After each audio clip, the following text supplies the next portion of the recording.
on a voulu créer un concept qui s'est fait du hasard, mais dû à notre emplacement, on a la clientèle de jeunes qui veulent pas manger forcément dans des camions, etc., qui apportent une importance à la nourriture, mais qui ont le problème financier de pas pouvoir vraiment le payer. Donc c'est pour ça qu'on essaye de faire des petits plats un petit peu plus soignés que la sandwicherie classique, mais de bonne qualité avec des bons produits.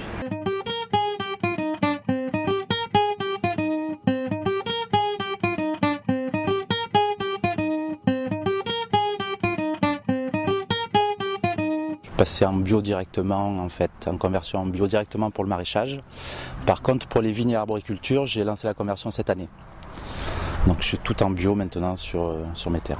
C'est un choix personnel, hein. Je ne veux pas m'empoisonner, je ne veux pas empoisonner les gens, et puis je ne veux pas tuer la terre. Je veux dire, c'est aujourd'hui, le développement durable et l'écologie, c'est pas rien. Ma production, je la vends en AMAP, donc Association de maintien de l'agriculture paysanne. C'est une AMAP qui s'est montée sur Venelle pour me soutenir.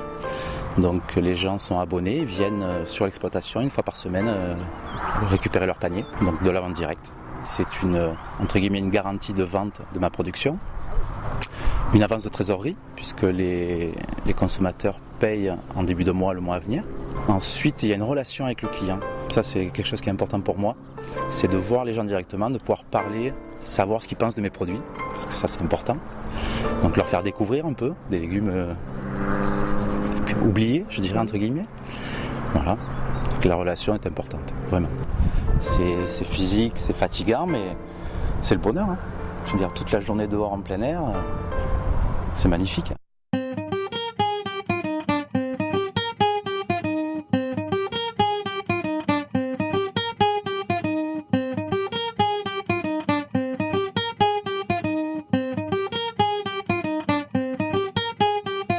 Celle qui est la plus connue, c'est le point 3, une production respectueuse de la nature, de l'environnement et de l'animal, développement d'une biodiversité, fertilité des sols, production sans engrais chimiques de synthèse ni pesticides, gestion économique de l'eau. Quand je lis le numéro 3, c'est très exactement la phrase qui définit le bio. Par contre, le producteur chez nous n'est pas dans l'obligation d'arriver avec sa certification. Il est dans l'obligation, sa seule obligation morale, c'est de vouloir aller vers le point numéro 3, et donc très généralement vers la certification, mais nous l'accompagnons. Devenir par exemple maraîcher en AMAP, même paysan en AMAP, c'est pas donné à tout le monde, ça s'apprend, donc on fait des accompagnements techniques avec nos partenaires. Par exemple, on organise des formations sur comment planifier les cultures en maraîchage, comment calculer le prix du panier, parce que le prix du panier est calculé selon les charges de l'agriculteur en vue de lui garantir un revenu décent. Donc le prix est discuté entre agriculteurs, il y a une moyenne, chaque agriculteur a son propre prix de panier et c'est discuté aussi avec le groupe de consommateurs. Au départ, c'était un petit peu plus cher pour le courant, moins cher que le bio dans les grandes surfaces. Par contre, aujourd'hui, avec l'augmentation du coût de l'alimentation, nous sommes largement sur les prix du marché. Et on a réduit petit à petit la part de l'alimentation. Et aujourd'hui, au niveau des consommateurs qui sont en AMAP, ils ont décidé de faire un retour en arrière et de se dire, voilà, je vais consacrer une grosse partie de mon budget pour m'alimenter, mais pour m'alimenter sain et local. Là, dans la map, voilà, on a espoir. On se dit, on agit pour qu'il y ait des paysans qui puissent vivre de leur activité. Et aussi, on devient acteur, nous, de notre propre consommation, de notre quotidien.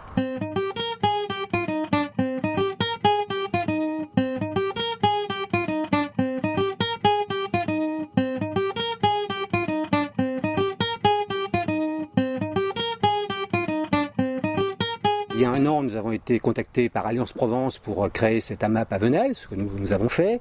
Cette AMAP nous a apporté beaucoup au niveau de l'association parce que, à travers l'AMAP, nous sommes devenus véritablement des acteurs du développement durable. Nous avons, en plus de Frédéric qui nous fournit des légumes, nous avons un producteur de miel, un producteur d'huile, un producteur de fromage, un producteur de viande, un producteur de fruits également.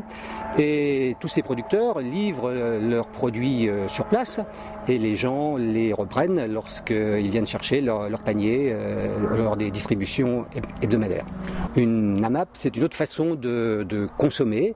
Dans ce cadre-là, d'ailleurs, nous proposons à nos adhérents de visiter les serres de Frédéric 2 fois par an. Ils voient un petit peu quels sont les problèmes qu'ils rencontrent, hein, comment il s'y prend pour les résoudre. Dans ce cadre-là également, nous aidons également Frédéric, nous donnons un coup de main. Plusieurs AMAPiens viennent leur donner un coup de main une journée ou une demi-journée. Nous avons aidé Frédéric à construire sa nouvelle serre. Nous participons également aux vendanges au mois de septembre et nous allons prochainement donner un coup de main à Frédéric pour refaire le chemin d'accès à son pigeonnier. Et enfin, cette année, nous avons également prévu un panier solidaire. Donc chaque AMAPien va donner un certain nombre de légumes dans un panier qui sera remis ensuite au CCAS, hein, au comité d'aide d'action sociale de la commune, qui le distribuera en fait aux personnes qui sont un peu dans le besoin. C'est une manière de faire découvrir aux gens à faible revenu qu'on peut se nourrir autrement et que la MAP c'est finalement autre chose. C'est un choix de société, effectivement, c'est quelque chose de différent, c'est vivre autrement, penser autrement, réfléchir un peu autrement.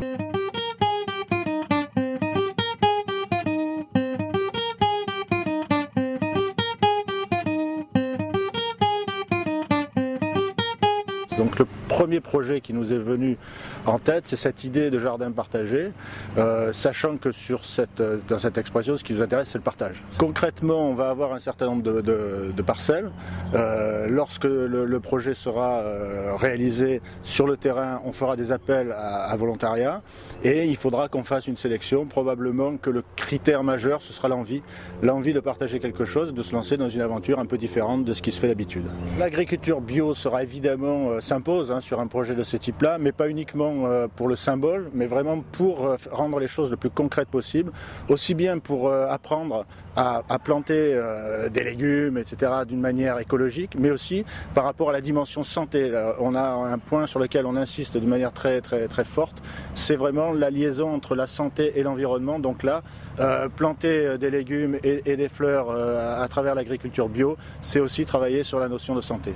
Il est important qu'on comprenne que l'avenir de la planète ne se joue pas ailleurs et dans un autre temps, mais qu'il se joue ici, maintenant, à Vitrolles, notamment avec les jardins partagés. Il faut faire attention en tant que consommateur à ce que vous achetez, penser un peu au développement durable, justement à l'écologie, donc essayer d'acheter local, essayer d'acheter des produits bio. Bon, après, il y a toujours des abus dans tous les sens, mais le développement durable, c'est faire travailler des gens autour de chez soi et manger des produits corrects, faire que la terre ne soit pas empoisonnée et vendue à des prix pas possibles. Voilà. Faire vivre des gens et vivre correctement. J'invite aussi les jeunes et moins jeunes qui auraient envie aussi de se réinsérer autrement dans la société, à faire le parcours, de se dire voilà, aujourd'hui on peut aussi être paysan et vivre de son activité grâce aux AMAP. Et il y a beaucoup de candidats à l'installation et il ne faut pas qu'ils perdent pied et les consommateurs sont là aussi pour les soutenir.